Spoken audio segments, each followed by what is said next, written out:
Tempatnya deh, yuk balik.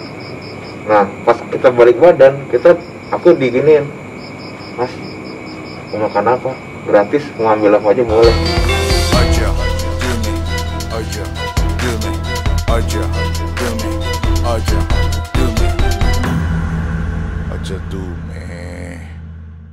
Assalamualaikum warahmatullahi wabarakatuh. Kembali lagi ke Dudume series. Masih bersama serial kita, teman kita hari ini masih ditemani sama Ki Adek. Gimana Ki Adek, sehat ya? Alhamdulillah sehat. Jadi mungkin yang udah menonton episode sebelumnya banyak hal-hal yang menarik di sana. Jadi untuk kali ini saya mendapatkan message di YouTube. Saya pernah membahas mengenai penglaris makanan di episode sebelumnya, kalau nggak salah episode 4 atau 3 gitu. Jadi dia menanyakan ada beberapa pertanyaan sih yang menurut dia kayaknya kalau di video itu kayak kurang jelas gitu. Jadi mungkin saya akan kembali membahas lagi mengenai penglaris makanan. Jadi sebenarnya apakah benar gitu ada penglaris makanan nggak sih di Indonesia gini? Betul, Ada sekali ya. Ada. Jadi bentuknya itu seperti apa sih? Kemudian gunanya itu apa sih kira-kira? Bismillahirrahmanirrahim. Jadi banyak pedagang mau makanan atau pedagang barang-barang, pokoknya intinya dia berjualan dengan menggunakan penglarisan agar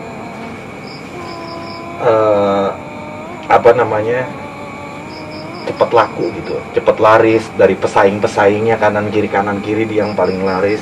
Gimana caranya? Mungkin dengan cara marketing atau dia nggak bisa, akhirnya dia pergi ke praktisi-praktisi paranormal ya untuk mendapatkan jalan singkat dan meminta bantuan dari paranormal untuk agar dagangannya laku atau laris gitu. Contoh ambil makanan, biar makanannya tuh cepat habis, orang pada doyan makan, jadi enak rasanya segala macem. Sebenarnya sepengetahuan saya itu kebanyakan pedagang-pedagang itu nggak paham, nggak ngerti kalau bentuk penglarisannya itu adalah persekutuan dengan makhluk yang namanya jin. Itu yang paling ngeri. Nah, karena dengan persekutuan inilah nauzubillah min dzalik, akhirnya Allah menutupkan rahmat, gitu kan. Dengan persekutuan ini juga membawa mudarat kepada si pedagang tersebut, gitu Om. Jadi, ini dilurusin dulu sih. Jadi kalau misalnya orang-orang yang mau memakai itu kebanyakan nggak tahu, mereka dapetnya dari mana berarti? Mereka ke paranormal hanya bilang, umpama ya, Mbah atau Pak, saya pengen laris dagangan saya, makanan saya biar orang laku. Karena mungkin dia teman-temannya udah menggunakan itu ya. Betul. Mungkin dia udah curhat gitu. Iya. Dagangan gue nggak laku nih. Ke situ aja. Nah, gitu ya. Iya. Menurut pemikiran para pedagang itu mungkin, dan kebanyakan yang saya paham itu cuman agar laris, rasanya lebih enak. Dia tidak mengerti kalau itu adalah menggunakan jin untuk pemikatnya. Oh gitu ya? Iya. Semua ngerti ya? Iya. Cuman saya punya cerita nih. Jadi mungkin buat teman-teman smart people yang pernah menonton episode sebelumnya, saya punya cerita. Jadi saya pernah mendatangi nih suatu restoran martabak. Kebetulan dekat sini daerah Tangerang Selatan gitu ya. Saya menyebutnya itu martabak monyet. Jadi pas saya ke sana, saya ngeliat kok yang masak beda nih. Yang masak kok kayak bukan manusia nih. Jadi aku langsung ngajak teman-temanku, udah nggak usah makannya deh, yuk balik. Nah pas kita balik badan, aku diginiin, mas mau makan apa? Gratis, mau ambil apa aja boleh. Cuma pas dia ngomong gitu, aku lihat di bawah dia ada buntutnya. Nah itu berarti kan kalau gitu gimana tuh? Itu jenis apa tuh kalau gitu? Jadi macam-macam ya untuk penglarisan. Dia gunakan berbagai macam jin yang mau disepakati untuk melakukan hal-hal seperti itu. Kan berarti tahu tuh yang penjualnya tahu berarti ya, kalau yang ini sadar kalau dia pakai jin gitu. Tahu, sangat tahu. Kalau yang ini tahu ya sangat modelnya. tahu. Karena oke. jadi dia itu ditempelin ya, apa namanya, menyatu dengan jin tersebut dan membuat masakan agar masakan itu jadi spesial. Oh itu manusia? Dia tuh Manusia. Oh. Cuman orang tertentu aja kayak Om Semar yang bisa ngelihat, wah itu kok bentuknya monyet gitu loh. Kalau yang umum-umum, wah enak mas, masakannya mas, wah bikin lagi mas, itu seperti itu. Jadi banyak orang awam ya mungkin nggak paham. Gitu. Cuma kalau misalnya efek sampingnya ya, buat teman-teman pedagang yang memakai penglaris, kalau nggak tahu tuh jin, untuk mengetahui gimana sih kira-kira? Efek sampingnya? Iya. Efek sampingnya. Tadi kan mungkin dia yang seperti Ki Ade tadi bilang, dia nggak tahu kalau itu sebuah jin kan. Dia hanya bilang minta pertolongan dari paranormal untuk dilariskan. Oh iya, saya lariskan, terus laris aja gitu. Dia nggak tahu kalau memakai jin yang naruh di situ, mungkin di mangkoknya gitu. Itu gimana nih? Nah itulah kita harus memperingati mereka untuk tidak melakukan itu. Ini kan mungkin dengan konten ini kita bisa berbagi cerita kalau itu adalah hal yang kurang baik. Termasuk efek sampingnya. Iya, efek sampingnya. Sampai usia berapa sih dia berdagang? Ya, taruhlah dia berdagang sampai 50 tahun paling lama dia dagang makanan itu dan merasa happy dengan dagangannya karena laku. Setelah dia berhenti dagang karena dia sakit, tua atau segala macam, jin itu tetap di situ. Di badannya dia. Di badannya dia. Jin itu tetap minta jatah makan. Kita udah nggak mampu untuk memberikan tanda kutip makanan kepada jin. Ya badan kita habis. Maksudnya kita ya di pelan-pelan lah digerogotin, sakit segala macam yang naujubillah min dzalik. Begitu meninggal, jin itu akan minta pertanggungjawaban.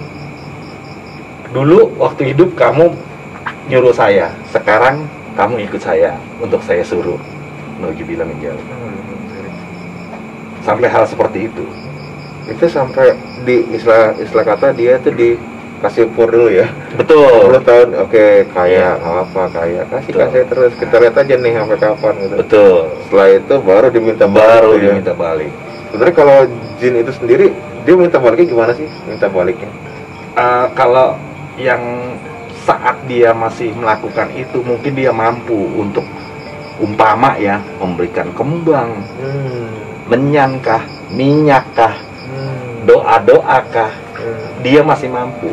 Tapi begitu dia sudah tua, dia sudah tidak mampu secara fisikly juga udah nggak kuat. Dia kan tetap minta tuh ya. Dia tetap akan minta sampai kapanpun, sampai begitu akhir hayatnya pun masih tetap ditagih. Kamu utang sama saya, sekarang kamu harus bayar gitu loh. Gitu. Itu yang sangat mengerikan. Oke.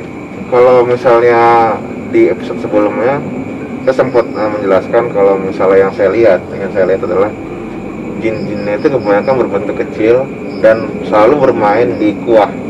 Betul. Jadi dia lebih ke air liur tumpah ke makanan atau mungkin ada darahnya, mungkin apa gimana kita nggak tahu. Nah, apakah ada bentuk-bentuk lain selain itu? Yang selain yang aku lihat ya gitu. Kalau yang makanan memang rata-rata seperti itu ya. Jadi dari makanannya itu dikasih bagian dari jin itu, mungkin dia air liurnya atau apa kalau makanan. Tapi kalau barang seperti dia jual umpama pakaian atau apa? Oh, ada juga ya? Ada. Itu cuma makanan tuh berarti ya? Nggak cuma makanan. Apa kelontong atau apa. Jadi biasanya mereka pakai jinnya itu pakai siluman ya, siluman ular putih yang saat orang berjalan itu siluman itu langsung dilibet. Nah, dilibet itu sambil ditiup, dihembuskan angin agar belok. Kita nggak niat beli jadi belanja, niat mau beli satu jadi beli 3 kayak gitu. Jadi selalu dipengaruhi. Gitu. Oke. Sama mau nanyain lagi sih. Kalau saya berteori kalau jin itu hanya berlaku di teritorialnya aja. nggak bisa berlaku di kota lain gitu. Jadi misalnya nih kita beli makanan gitu, makanan beli, cuman setelah dimakan ke rumah jadi nggak enak gitu. Jadi apakah itu pengaruh hanya di lokasi itu aja, jinnya nggak nyampe ke rumah gitu, bagaimana? Gitu? Iya, tentu aja nggak sampai ke rumah, nggak mungkin jin itu ikut pulang si pembeli ini kan kalau dibungkus. Jadi memang karena toko atau warungnya di situ, ya di situ aja dia stay. Gitu. Karena banyak dari subscriber di Dumeh menanyakan, mungkin Om Semar suzon kali, itu bukan ini karena memang emang hanya merasanya aja, itu emang pas perasaannya Om Semar nggak enak gitu, mungkin jadi nggak enak makanannya. Jadi itu berarti bener ya, itu hanya teritorial aja ya? Teritorial. Cuma kenapa bisa ramai terus ya? Maksudnya kan pasti orang kalau ngerasain nggak enak pasti kan nggak akan balik lagi gitu ya. Jadi mungkin karena dia sudah mendapatkan income yang lebih, dia pergi ke dukun itu lagi gimana supaya lebih hebat lagi, ditambah lagi kapasitas jinnya. Jadi ada jin yang untuk mengenakan makanan, ada jin yang untuk menarik perhatian. Jadi dua model nih ya? Oh iya. Ada yang liar, ada yang liar. Ada yang untuk makanan biar lebih nikmat, lebih terasa. Wah sampai rumah, wah besok beli lagi gitu. Ada juga untuk bagian marketingnya lah istilahnya, untuk narik. Pakai two in one, dapatnya dua. Narik simpatik lagi untuk ngedatengin tempat itu. Gitu. Jadi selalu ditawarkan itu ya, kalau misalnya lo pengen lebih ramai nggak nih, gue ada ramai. Iya. Bagus. Pokoknya dia bagaimana caranya agar tetap dalam lingkungan ya, maksudnya ya lo nggak boleh pergi, pokoknya lo ke gua aja lah gitu. Lo mau apa gua ada gitu. Oke, ini pertanyaan berikutnya lagi nih dari teman-teman Smart People. Jadi mereka bertanya, apakah ada penglaris putih, penglaris yang putih, jadi yang baik gitu, istilah penglaris baik gitu. Kalau penglaris baik ya kita berdoa aja ya kan, dari Kanjeng Nabi Muhammad banyak doa-doa untuk kita lakukan saat sehabis sholat dengan izin Allah, insya Allah sesuai dengan syariat gitu. Nah itulah yang dibilang penglaris putih ya, karena kita doa sendiri, bukan gimana bukan perantara lagi ya. Iya. Nah ini karena menariknya adalah ada dia bercerita nih si subscriber itu, dia bilang temennya punya usaha restoran, dan dia bilang gue juga pakai penglaris kok, itu gue cuma penglarisnya adalah penglaris putih, dia bilang. pakai mediasi juga, pakai mediasi barang gitu juga, jadi semacam di kayak tulisan gitu, tulisan kayak tulisan Al-Quran, cuman tulisannya bukan Al-Quran, tulisannya tulisan huruf biasa, cuman digambar Al-Quran, kotak gitu. Udah, yang ini putih nih gitu. Nah kalau aku mau jawabnya di DM, dia bilang there is no such thing as penglaris putih gitu. Menurut Ki Ade gimana? Kalau yang berbentuk seperti rajahan atau jimat, walaupun berbentuk tulisan Arab dan belum tentu bahasa Al-Quran yang dalam tulisan Emang itu, bukan. Memang dari zaman dulu udah ada namanya mujarobat ya, itu huruf-huruf gundul Arab. Itu memang ditempel oleh makhluk ya, jin-jin juga. Tetap jin juga ya? Tetap jin juga.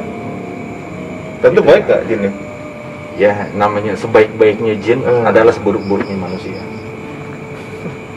Jadi nggak ada tuh Smart People yang jin yang putih gitu, penglaris putih, penglaris abu-abu, nggak ada penglaris abu-abu. Jadi terima kasih Kak Ade sudah menjelaskan banyak banget. Mungkin teman-teman Smart People udah terjelaskan ya sekarang. Mungkin kalau ada pertanyaan-pertanyaan lagi bisa langsung kirim ke DM Instagramnya Ojo Dumeh atau komen aja di bawah di YouTube kita. Terima kasih sudah menonton. Semoga tercerahkan. Jangan lupa untuk like, comment, subscribe, dan nyalakan loncengnya untuk mendukung channel kami. Assalamualaikum warahmatullahi wabarakatuh. Waalaikumsalam.